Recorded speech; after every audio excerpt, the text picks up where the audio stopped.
Ngaha turaje Nyagasani twitabira ingoma y'urukundo ku izina ry'Imana Data na Mwana na Roho Mutagatifu. Amen. Amahoro bana b'Imana, nimuhumure, Imana iradukunda. Ije kutugira neza kuri wa gatandatu w'icyumweru cya mbere cya Pasika, tariki 26 Mata 2025. Dore amasomo ajya kuduhuza n'Imana. Isomo rya mu gitabo cyakozwe n'intumwa, umutwe wa 4 umurongo wa 13 kugeza ku 21. Abagize inama nkuru ya Isiraheli ngo babone ukuntu Petero na Yohani bashize amanga, kandi bazi ko ari abantu batize, ahubwo ari rubanda rusanzwe, barumirwa. Baza kwibuka ko bagendanaga na Yesu. Banitegereje umuntu wakijijwe wari uhagararanye nabo, babura icyo babasubiza. Nuko bategeka ko babavana imbere y'inama nkuru, barabazanya bati, bariya abantu tubagenze dute? Dore bakoze igitangaza kiragaragara, cyanamenyekanye mu batuye Yerusalemu bose, kandi ntidushobora kugihakana. Ariko kugira ngo bidakomeza kwamamara muri rubanda, nimucyo tubakange, tubabuze kuzongera kugira uwo babwira bitwaje iryo zina. Niko kubahamagaza, abuza rwose kuzongera kuvuga cyangwa kwigisha mu izina rya Yesu.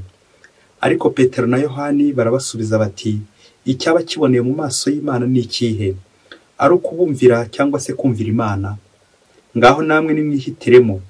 Twebwe rero ntidushobora guceceka ibyo twiboneye kandi tukabyiyumvira. Bamaze kubuki nabi barabarekura, kuko babuze uko babahana kubera rubanda basingizaga Imana bakurije ku byari byabaye. Iryo ni ijambo ry'Imana. Zaburi 118. Reka ngusingize Nyagasani kuko wanyumvise. Nimusingize Uhoraho kuko ari umugwaneza, kandi urukundo rwe guhoraho iteka. Uhora niwe mbaraga zanjye n'ikivugo cyanjye, niyo ngesha agakiza kose. Impundu z'ibyishimo n'iz'ubutsinzi nizihora zivuga mu ngo z'ab'intungane. Indyo y'Uhoraho yarihanukiriye, maze indyo y'Uhoraho igaragaza ibigwi. Oya, ntabwo nzapfa ahubwo nzaramba, maze mpore namamaza ibikorwa by'Uhoraho. Niko ko Uhoraho yari yampaye igihano gikaze, ariko ntiyagejeje aho kungabiza urupfu.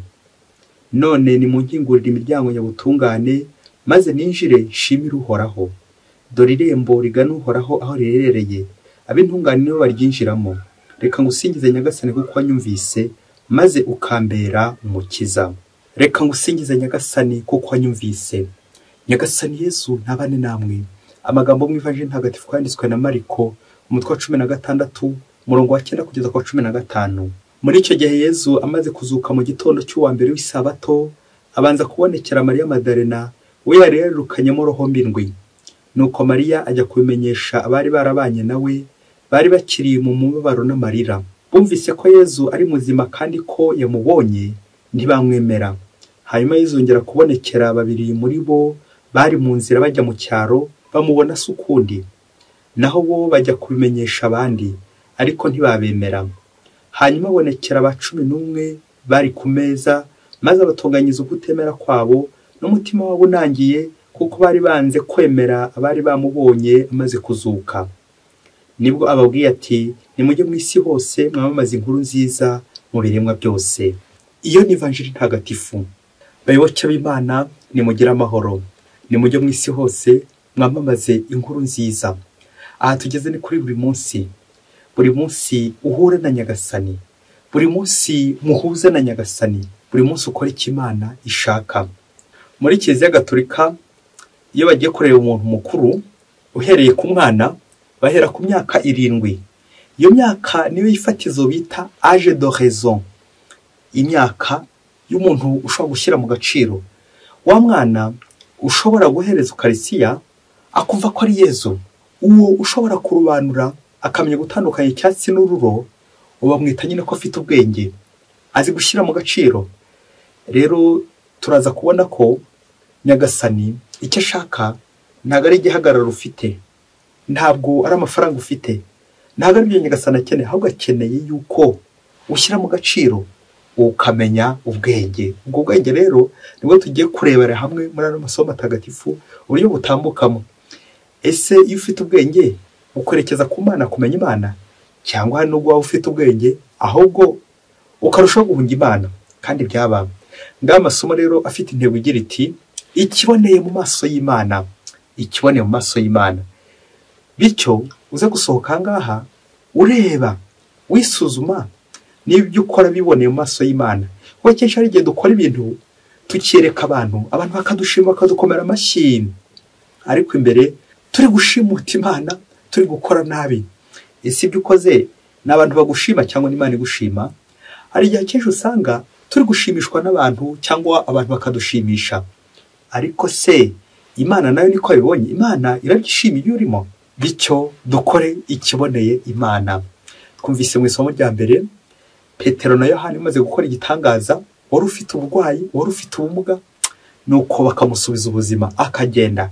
Iki gitangaza rero cyatumye bagenda bakurikirana, tugenda twumva uburyo bari kwitaba inkiko, bari kujya mu buroko bakabafunga, ariko uno munsi biratangaje uburyo babacura imigambi mibisha.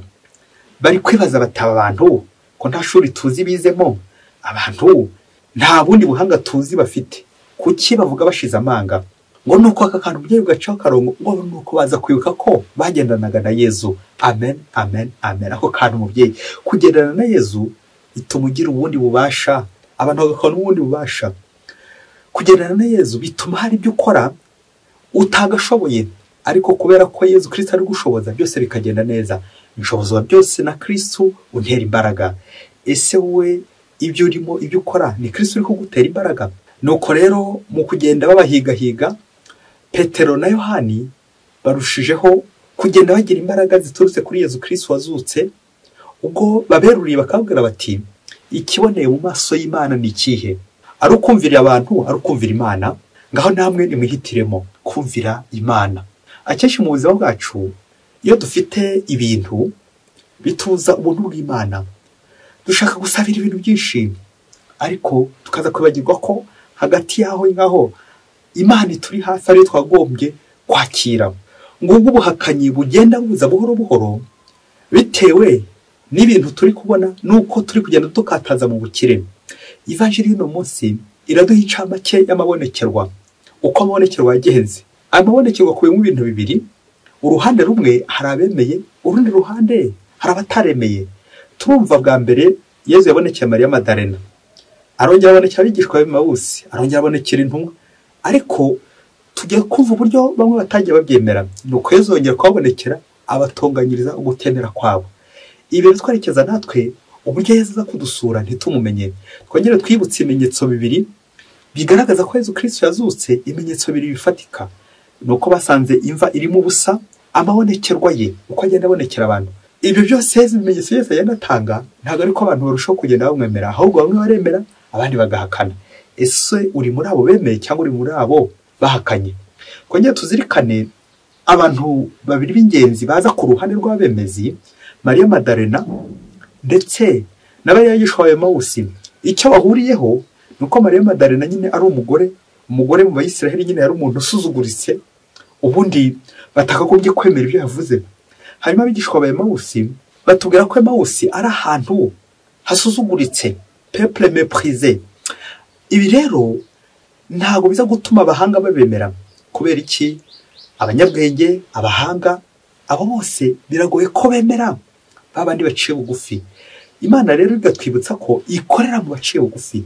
Yamana icisha bugufi, Yamana ica bugufi, Yamana ikoresha abaciye bugufi, ikabakoresha ibintu bihambaye. Yezu wazutse natwe aratwibutsa ko adahambaye, gusa ibyo akora birahambaye. Niyo mpamvu natwe tugomba kongera kureba uno munsi harya Yezu amaze igihe atubonekera. Iyi minsi 8 igiye gushira, Yezu ari kugenda atubonekera. Hanyuma se ndi mubemeye cyangwa ndi mwakomeje guhakana? Ese amafaranga afite, ubwenge mfite butuma nshobora kwemera ibitangaza bya Yezu? Byaba indagaragariza mu banyantege nke, babandi batize, babandi badafite epfo na ruguru, ariko Yezu agakomeza kugenda bakoresha. Ndi muri abo nanjye? Yezu asoze n'Evanjiri araduha ubutumwa, arongera gutwibutsa ko imbere yuko tumwihakana, imbere yuko turi indyarya, imbere yuko turi abanyabwoba, imbere yuko turi abantu bamupinga, nta kabuza aradutuma. Nimujye ku isi hose mwamamaze inkuru nziza mu biremwa byose. Amen, amen. Icyizere Yezu kugirira, icyizere Yezu ngirira, nubwo ngiye muhimukira, nubwo mugambanira, nubwo mwihakana, ariko Yezu akomeza kugenda kwizera. Ongera nawe urebe ukuntu aho uhagaze abantu reka tuvuge barakwemera, reka tuvuge ko abantu bakomera amashyi, reka tuvuge uburyo abantu bakwakira muri sosiyete. Aho ngaho icyo nicyo kiboneye n'Imana nayo irakwakira.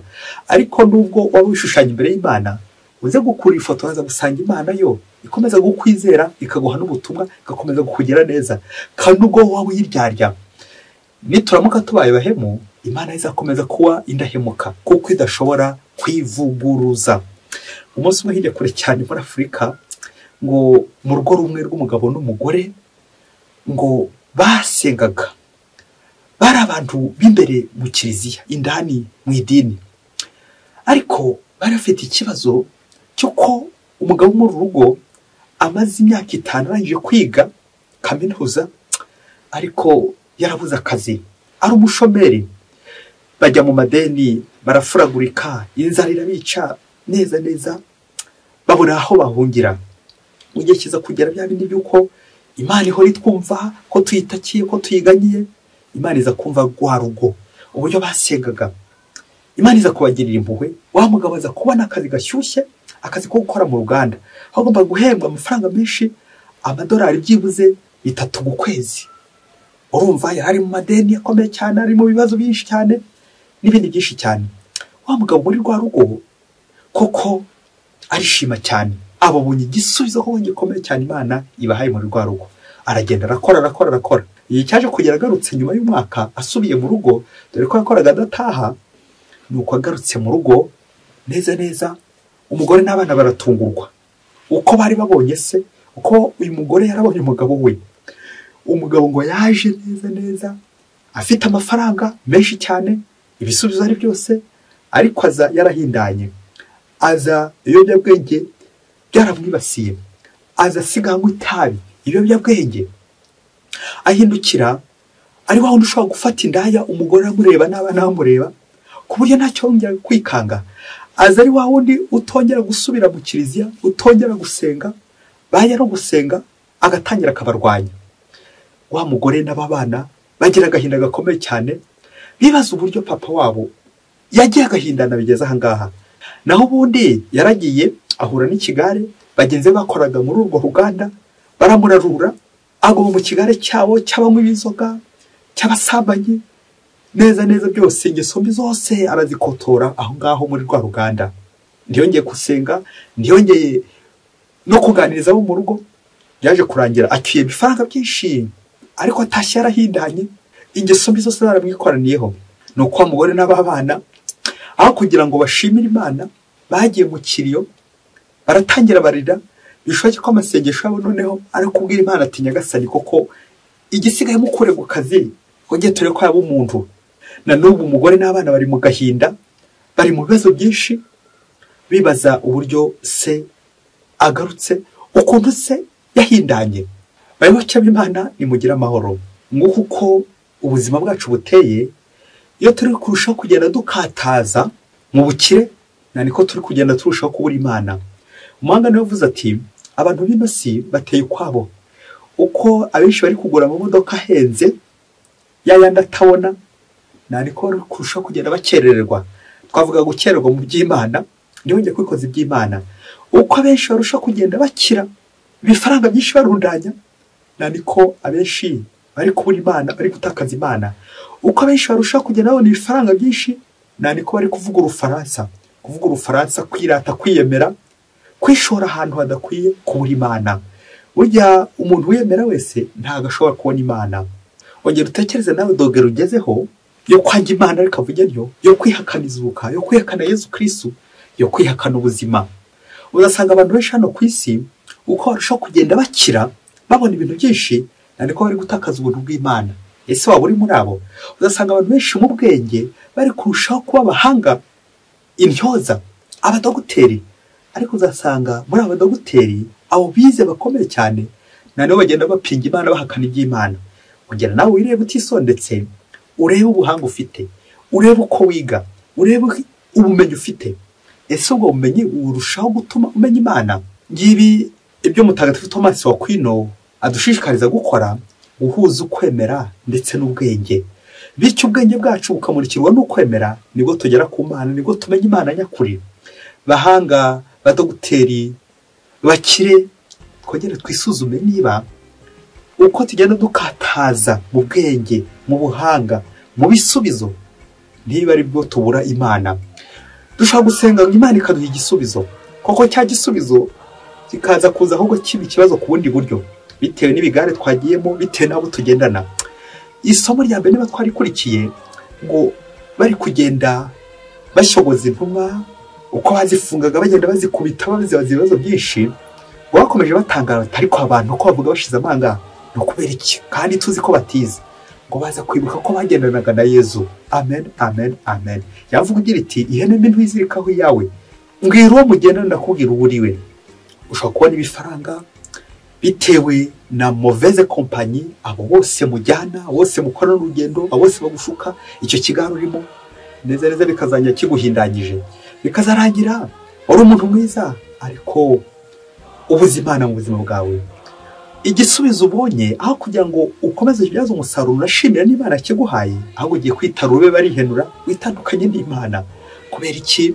Amafaranga, cya kigare, babakoshya, bikaza kurangira Imana uyiburiye umwanya. Twongera twisuzume uno munsi turebe ibigare tubamo, babandi batwoshya, babandi badutera umunabi, badutera ubugome, babandi tugendana nabo, maze uze kwizitura. Wiziture ku kigare, wiziture ku ngeso mbi, wiziture ku bagushuka, maze wizirike ku Mana. Ibyo bizatuma ugira amahoro, bityo nawe umwemezi wizuka aho gukomeza uguma mu buhakanyi uhakana Imana. Mwese Imana ibahe umugisha. Imana Data na Mwana na Roho Mutagatifu. Amen. Padiri Masumbuko Ladislas wa Diyosezi ya Cyangugu.